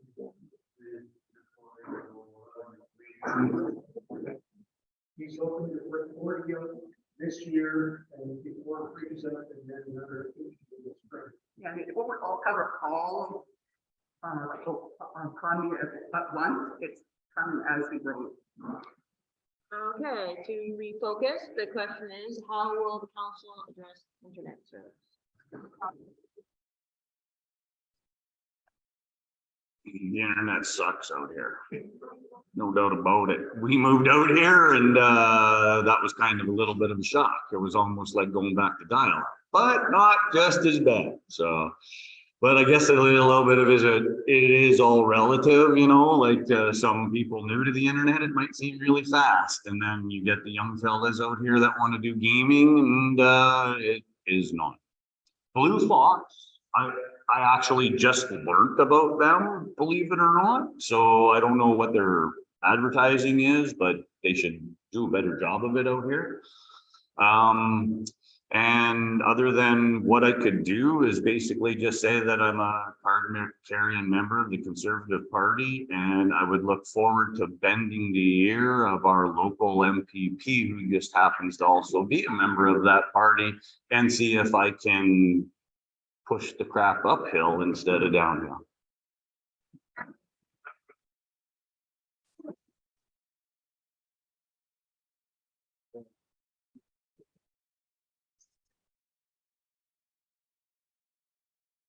I can't make any promises for tackling the internet, but I can say that I would pick up where the current council leaves off when they leave. Working with the same people or new people. There's nothing I can promise as far as it, other than to try and do our best to get it better.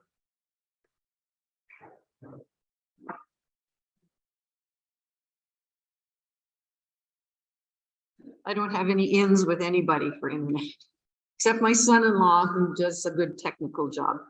I do know that as far as the people who make our promises down in southern and eastern Ontario, as far as they're concerned, northern communities started or stop around Sudbury.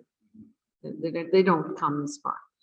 I did notice that there was a worker on the road, on Hume Road, actually, not too long ago, and we questioned why he was hanging around. And he was there doing surveying for fiber optics. So evidently they have started working, and I guess as far as council is concerned, just all we can do is stay on top of it and advocate for you. Did you get that kind of badge? Because that question.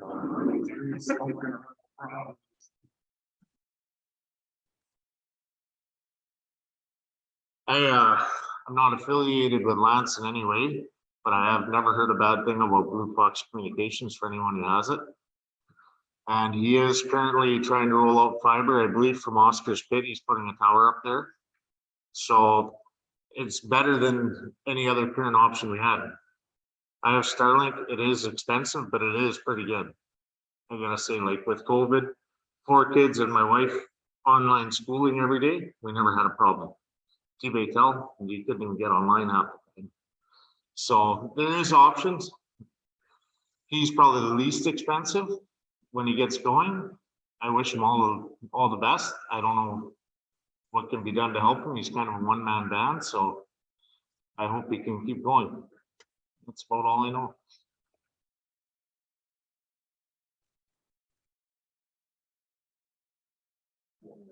I'll check if that's the same question I have. Okay, so Suzanne Hewlett. Looks like Aaron's iPad would like to add the question about earlier from being accessible on social media. I am one of the members who in 2018 we blocked and deleted. I know of others. If elected, how would you handle difficult questions and maintain access for community members?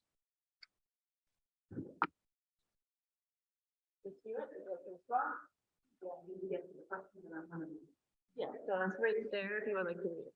Now, it's actually on the computer here if you would like to read it too. Okay.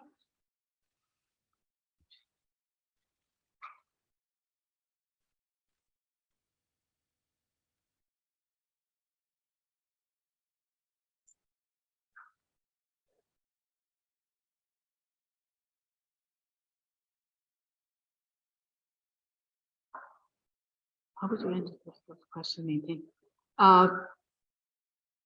If I was elected, difficult questions and maintain access to community members. Okay. So in 1918, wow, we're 100 years behind now. In 2018, when I was going for mayor, I placed a comment on the social media and it was taken upside down and the people did not stop. Like, I felt like I had killed the prime minister or something. And therefore, I did not see why it was necessary for me to take the abuse. So I took the person that was abusing of me and I said, I'm sorry, I can't talk to you. And that person was just deleted from my Facebook. I think that we are adults. I think that we can all communicate. We don't have to agree on anything, but we need to be able to talk to each other in a positive way and not bark at each other like some people have done in the past, and stay positive. Like, I don't have to like anyone, but I have to work with everyone. And I think it's the honest truth. Nobody loves everyone, but you have to be able to talk to everyone in a positive manner and not in a destructive manner. And I think that a lot of people that know me will tell you the same thing. I have been a teacher, I have been a principal, I have been part of LATO, which is Lakehead Elementary Teachers Association. I've gone to Toronto for some of those huge teacher union meetings. Trust me, we did not all agree, but yet we were all able to communicate in a fashion where you're able to express your feelings and not try to destroy someone else just for having said something you didn't like.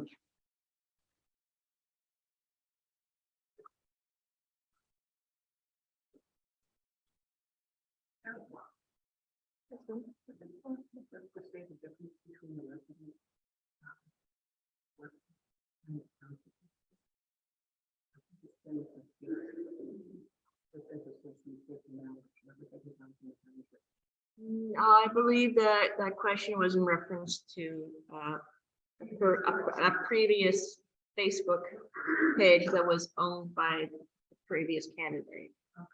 So it had nothing to do with the township website or the township's Facebook, just to clarify. Leslie Cavisto has a question. Leslie, do you want to come online and say it yourself, or do you want to type it in the chat? I'll say it myself. Can you hear me okay? Yes, we can. Go ahead. Is it wonky or is it like okay? It's fine. You can go ahead. I'll turn my video off so it doesn't. Okay. All right. So this question, because both Suzanne Huot and Gail Mans brought up budgetary concerns.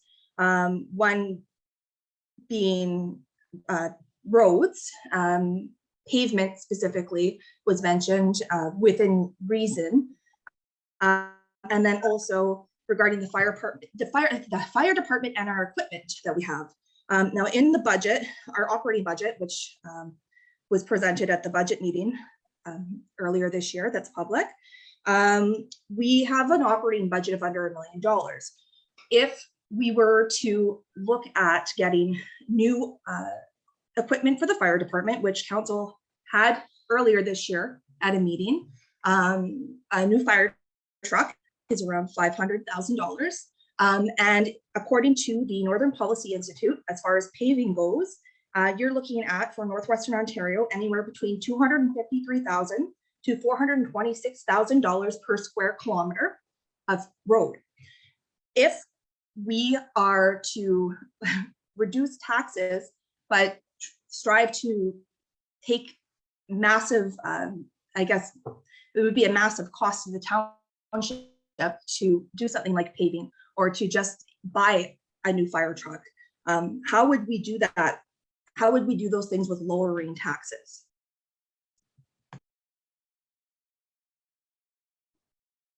To clarify, Leslie, is your question directed to all candidates or one specific candidate? This was specific for Gail Mans and also for Suzanne Huot because they both had the budgetary concerns. So. Okay, so going alphabetical, Suzanne Hewitt would be first, followed by Gail Mans.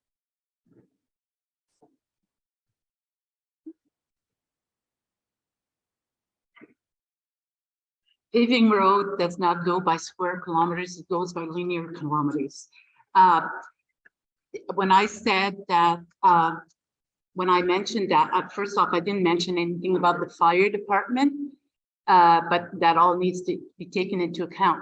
Sometimes when you have things that need to be done, you need to reduce in some area, or you have to plan in other areas. You have to do fundraisings.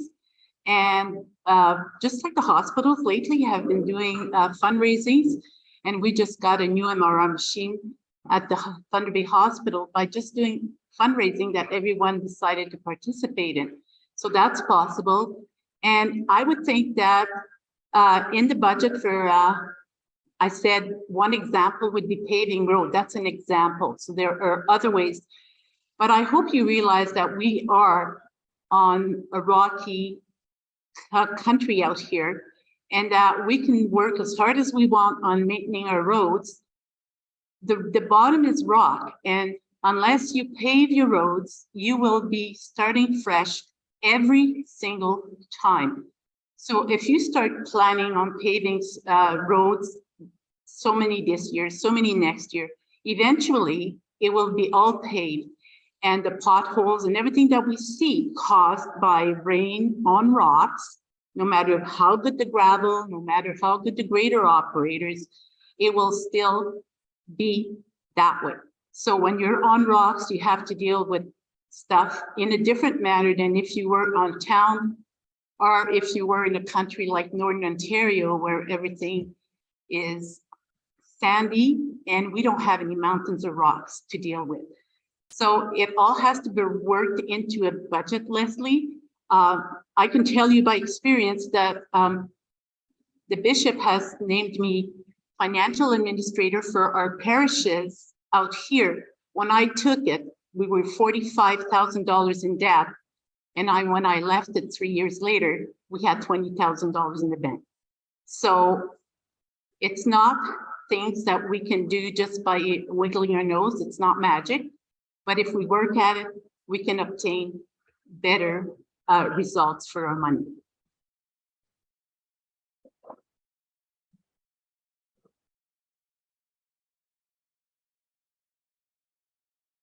Leslie, was your question to do with purchasing fire trucks? I guess I need some clarification on the question you're asking me.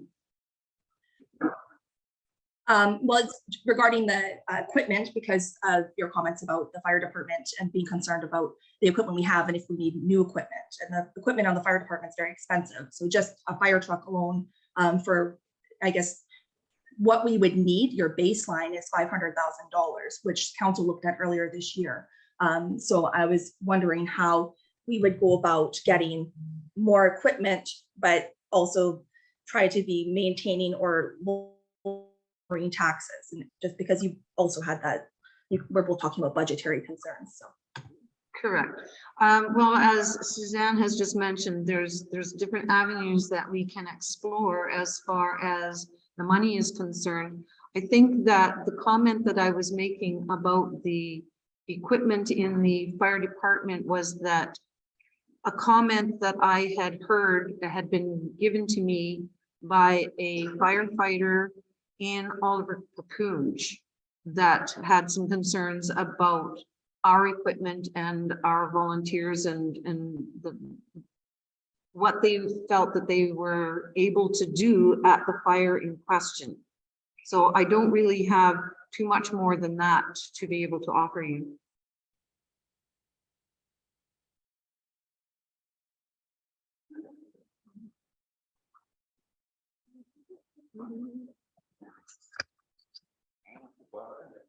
What's wrong with our fire truck? Does it work? It just goes. Just set it, that's all. I just wanted to know, like, if it broke it down, and concern, and, you know, but it's not, we have to go in by the vehicle right now. So, okay. Just got it. Pardon?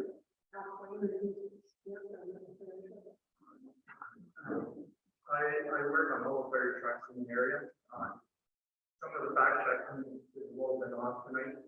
All of them have been closed, but still open, still running, it's still operating. This one, I'm doing fire truck testing. I have the only test page in the area. I do pump tests every year, including condoms. I do all orders with this truck. This week I'm doing 10 trucks for the city of Thunder Bay. 2 days ago, we're testing the truck for the city that is disintegrated.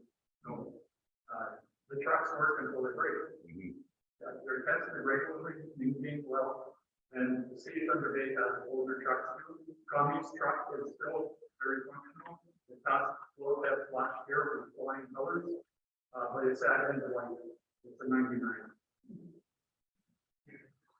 Okay, to summarize for those on Zoom who might not have heard, candidate David Halverson requested an update as to this current state of Conmee firefighting equipment, and Holland Enterprises, who is the main consultant for the equipment, advised that it is functional, it is just near the end of life, and thus replacement needs to be budgeted for soon. So we are reaching the 2-hour mark, which is a bit quite late, but just in all fairness to everyone, does anyone who has a question, who hasn't asked a question, still here, would like to make one? Because I would like everyone to have an opportunity. Okay, so what's your question, ma'am?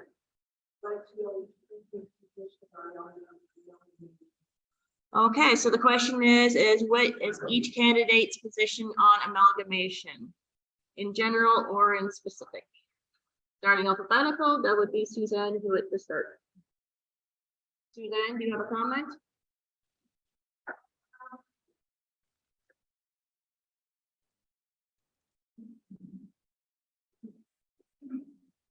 There was a study done, and we had a meeting here, and the presentation was very well done.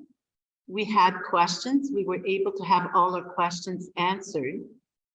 And I thought that for the benefits of all of us, that it would have been a good thing. But it did not go through. So if it did not go through, then you have to wonder why did it not go through? So I did ask the people in O'Connor, no, Alderman, sorry. Why did it not go through? Why did you vote against this? And their reason was because we are too much in debt, and therefore they did not want us as part of their community, even though in the presentation it had said that there was 3 or 4 years, I'm going by memory here, so I hope I'm not wrong, 3 or 4 years we were going to be paying extra so that we could match their taxes at the end of that, and then therefore it would be fine. It was something like that.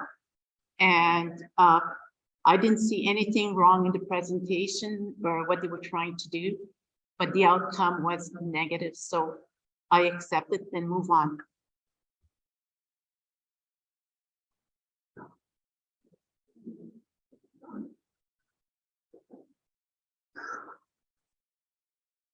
When the amalgamation came about, I was on the committee that looked into the possibilities of the amalgamation. At the time we were looking at it, we thought it was maybe a better option to come together as 2 communities rather than waiting for down the road the government to do it themselves. Possibly, probably communities are going to be amalgamated by the government. Then you won't have a choice of who you're going to be amalgamated with. We did look into the study, and actually was quite an eye-opener. Conmee's in good shape. Conmee's in probably as good shape as all of the Cocoons, if not better. Our infrastructure is at top notch. It is our roads. Yeah, we're gravel roads, but they're still in good shape. They pave all their roads. That's fine. At $130,000 a kilometer, we can't do that. It's a very expensive option for us to do. So we do what we can. We keep our roads maintained.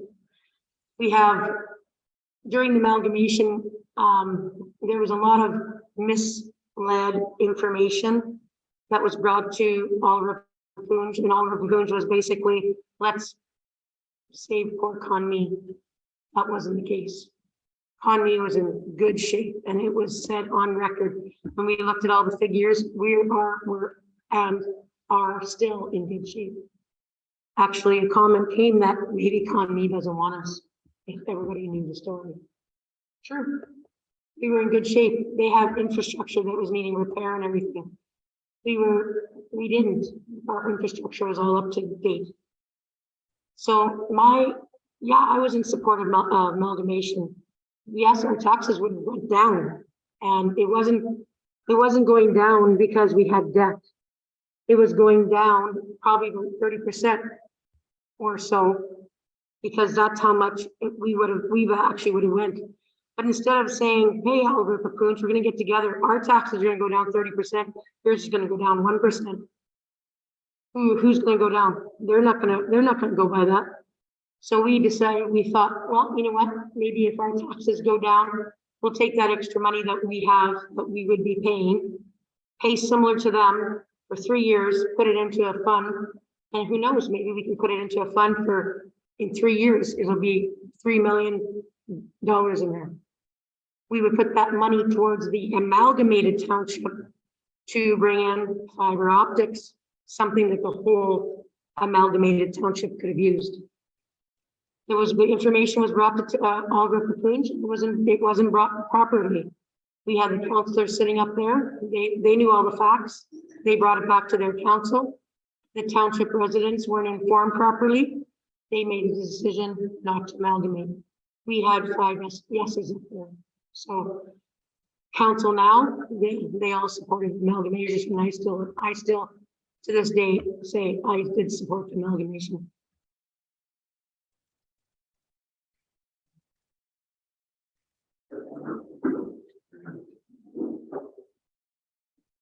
Thank you, what, Mayor Holland, or correction.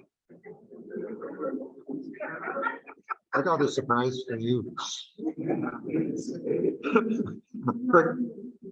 Forgive me, Mayor Maxwell. Just expressed. It was post-COVID. We had no staff because 6 staff had quit for various reasons associated to the COVID. We had 1 councillor dropped out, resigned from council post-COVID. We stuck together and we worked with Oliver Papoons Township.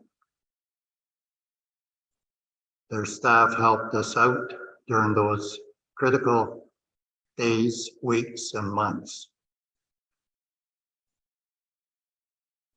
We worked towards a proposal for amalgamation because it was the only viable answer.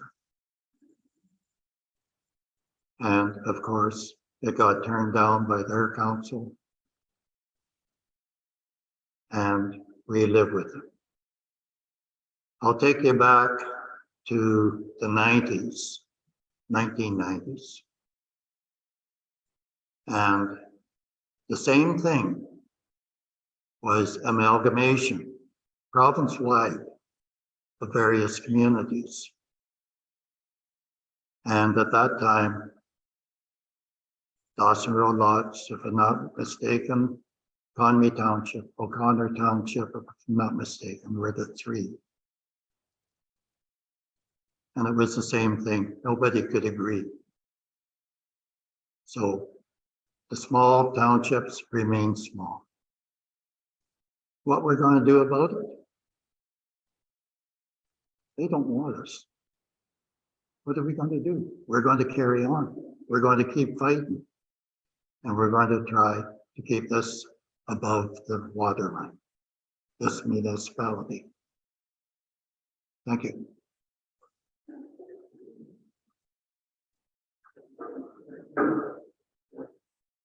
If it came to a vote, I would definitely vote for amalgamation because it's good for the township. Personally, I would shed a few tears. I lived in Oliver before it amalgamated, and I liked being in a smaller township. When we looked at coming to Conmee, one of the things that I liked about it was a small township. The people are more of a community. And when Oliver Papoose amalgamated, some of the community started to feel like it was more like a big city. And so, like I said, it would be good for the township. I would vote for it, but I would shed a tear for it or more.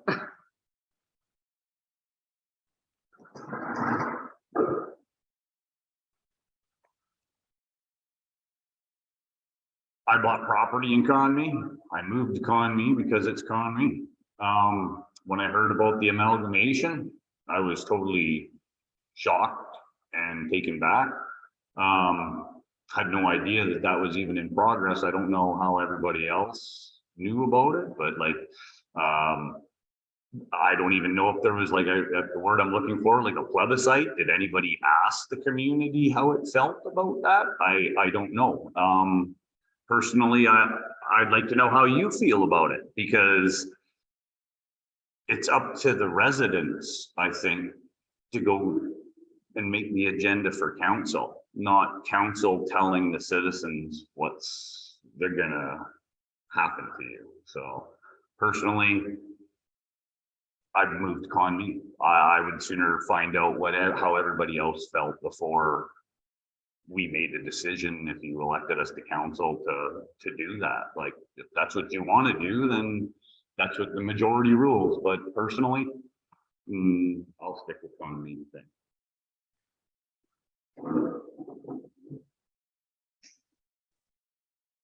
As far as the amalgamation, I didn't have a whole lot of information on it, even though I knew what was going on.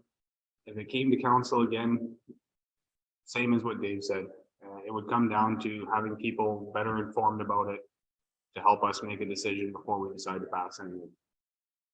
As far as the old amalgamation, I didn't really have a say myself, and it's gone and passed. So I would take the new information of a new amalgamation if it came to us and go with it from there.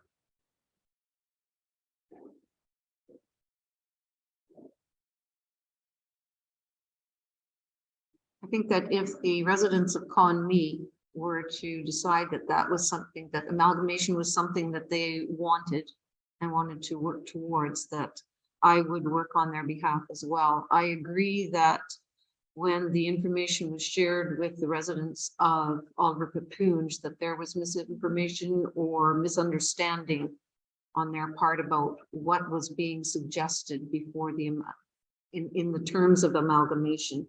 And I think that if it were to happen again, if we were to work towards that again, we would have to try to make sure that there was clear sharing of information on both sides.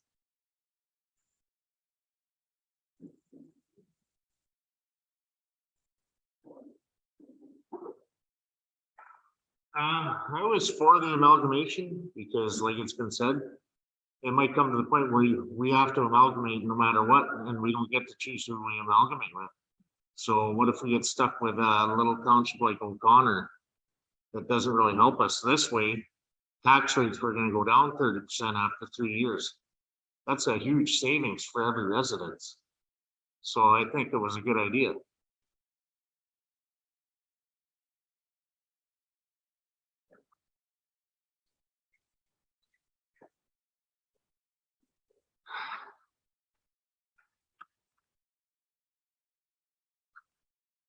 Okay, has everyone had an opportunity to ask one question?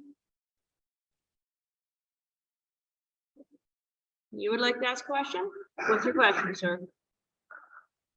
Besides amalgamating with another township to bring our taxes down, is there anything specific that the candidates have, what we have available to bring our taxes down? Besides a lack of road maintenance or paving the roads, which is gonna cost an astronomical amount over the next 4 years while you are mayor.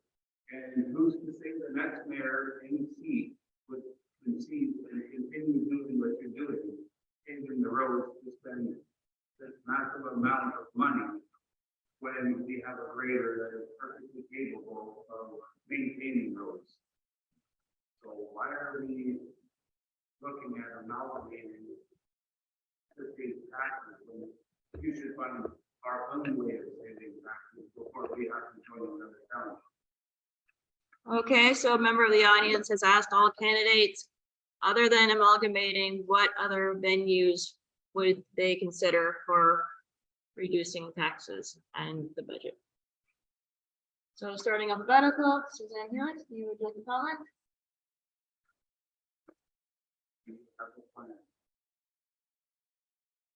I feel like I ran to that question about 4 times now. Would you still want to add?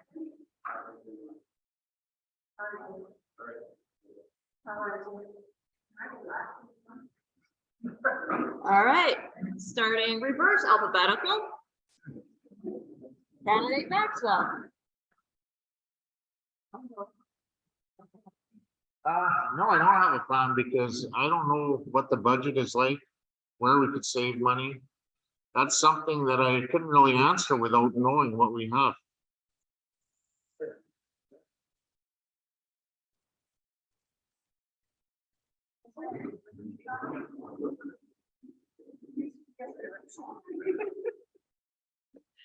I'm in the same boat. I don't know what we have available to us and what needs to be spent and how much needs to be spent on any particular area.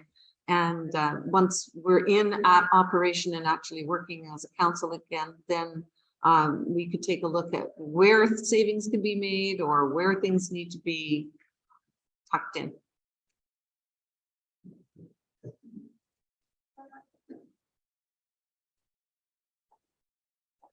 I honestly also haven't looked at the budget, so I can't tell you where we can save. Being elected in, I'd like to be able to look through and have the time to get an idea of where we can. But I think the current council is actually doing a very good job of keeping us where we are and keeping our budget and our taxes as they are. That's my stance on it.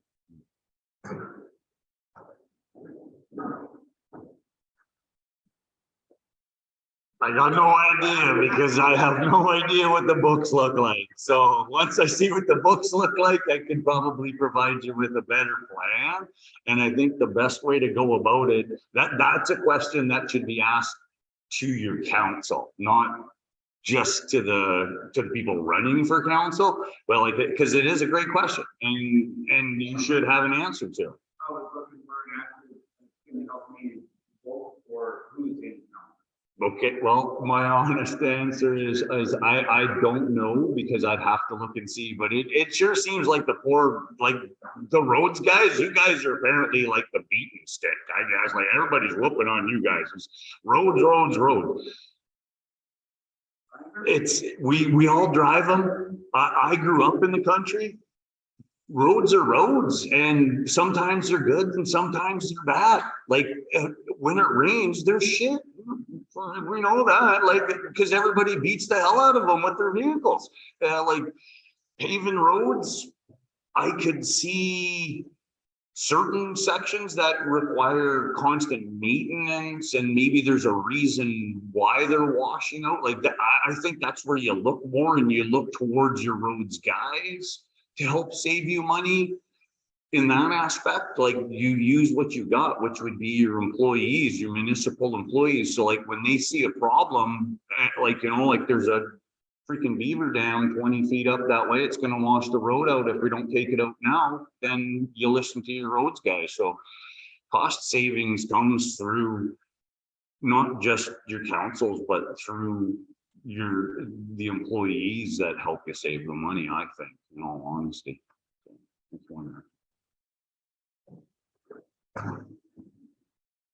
As far as what I know right now that I could do to save taxes, I'm sorry, I'm in the same boat as you guys, I don't know. And one of the ways that we could look at some of the things is look at last year's year end and the report that's online on the Conmee site.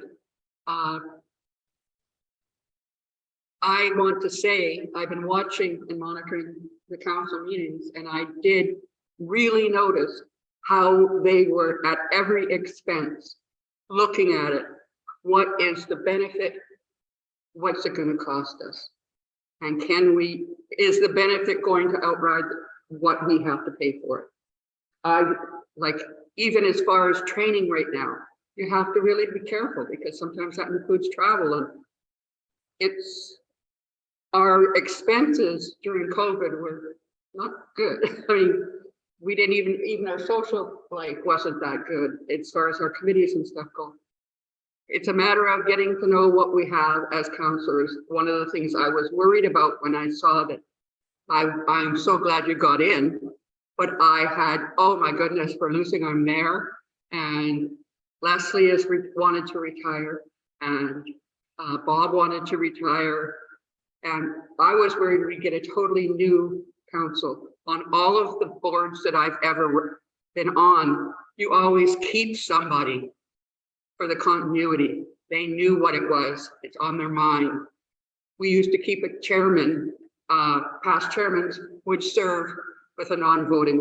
Well, I don't suggest that, but I am suggesting that, guys, there's information out there. To get to know what your council has been. The information is there.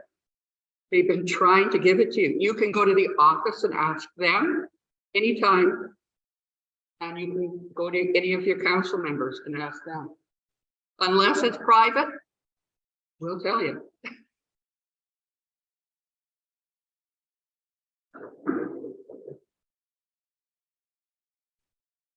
Thank you. During the past 4 or 5 years, we have been taking one section of road, Hume Road, Mokelman Road, but we would take and rebuild it over the period of that year. That money came out of the budget. We applied for provincial funding.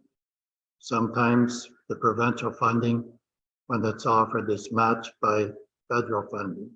If we can get the funding, we will see what we can do to fly with it. As far as gravel roads, I live on a gravel road. It used to be a paved highway. And when after the washout, you could see where the pavement was. But it's a good thing it's gravel now. But I can pull onto the highway here and drive to Southern Ontario, all around Southern Ontario, and not touch a gravel road. But I come back and we have gravel roads.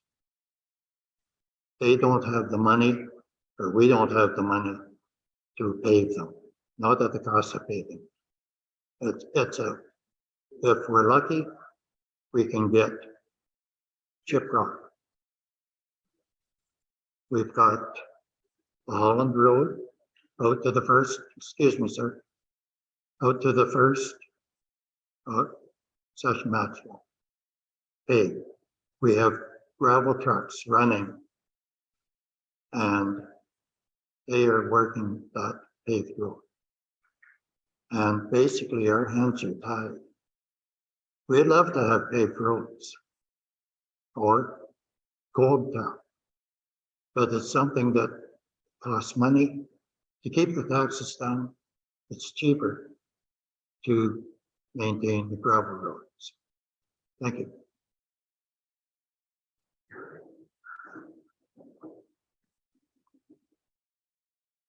Okay, Jason, to just answer your question, amalgamation, no, it's not an answer to you cut taxes or anything like that. We were asked if I supported it, and I did support it when it was at the time. Amalgamation works when you amalgamate with a community that's similar to yours. And believe it or not, all the proponents at that time was cutting ways of cutting it, the budget to save taxes. That's where we're going to come down to fighting for the services that we have, police costs, DSAB, stuff like that. That's where we go. We go to have our deputations at conferences and stuff like that, letting the ministers and the government know that these services aren't working for us. I've sat with deputations with the previous mayor and how he's addressed the ministers, telling them that these kind of services don't fit us. So even though we have to pay for them, some of them just don't work for our community. That's where we have to keep reminding the government that these services don't belong in our tax bills. They don't. So yes, there is a lot of things that could be cut, but I'd love to say I can cut them, but I can't because it's a government. It's come down from the government. So we keep going to the conferences. We still keep telling these ministers that this is not working. We're not in the one size fits all category. We don't have major water management systems.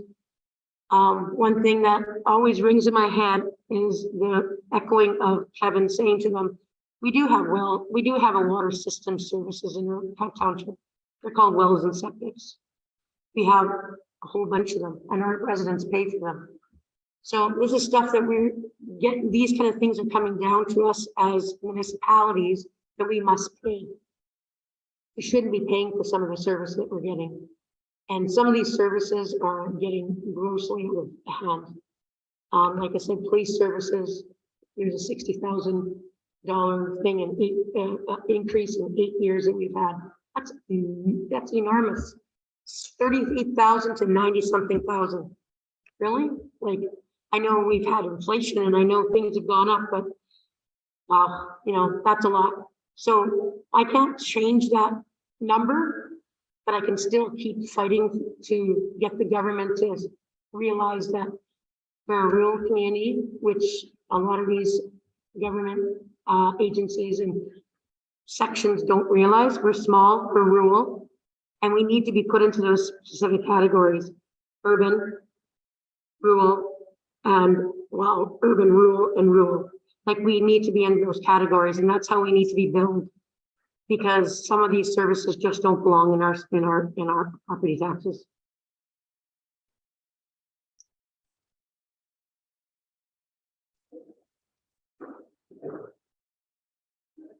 So there are 3 ways to get more money to try to lower taxes. The first and most important one is to have business join our townships. In the past, we've had business that wanted to be here, but they were rejected. And I'm thinking here of the water plant that, well, not the water plant, but the water bottling. So we refused them here. They went to Oliver Capoon's and they had a very successful business over there. We could have had that money, but we pushed them away for whatever reason at the time. I was a counselor the year after that happened, and there was no real explanation for that. So we have to really invite businesses to join our township, and they will only join our township if we give them some kind of initiatives or some kind of a break for the first few years and then move on.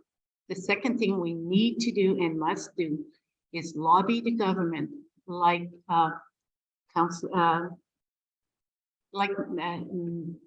Mayor Maxwell just said. Like, a lot of these things we shouldn't be paying for.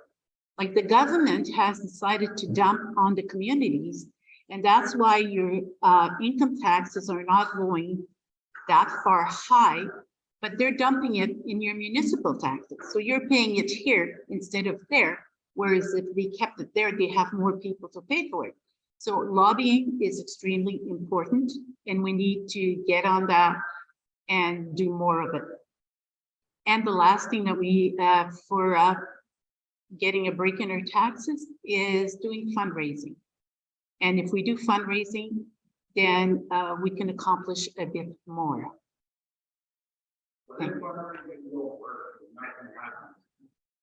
What if we don't try anything? Then nothing will happen either. That's right, but we can't give up. We cannot give up. I think next few years, the spring meeting and all on the room. Why haven't we encouraged them to come back to where they originally wanted to be? That is a good question. Why haven't we encouraged them to come back? But you would have to ask the councils that did not encourage them to come back after us. The people that were in front of you, not looking into the past, and looking into the What can we do first to come back? Well, we first of all can communicate with them and encourage them to come back and give them incentives to come back. This is all combined with communication for that to happen. I'm sorry, I didn't hear it. Is there open lines of communication for that to happen? There is with me. I know these people.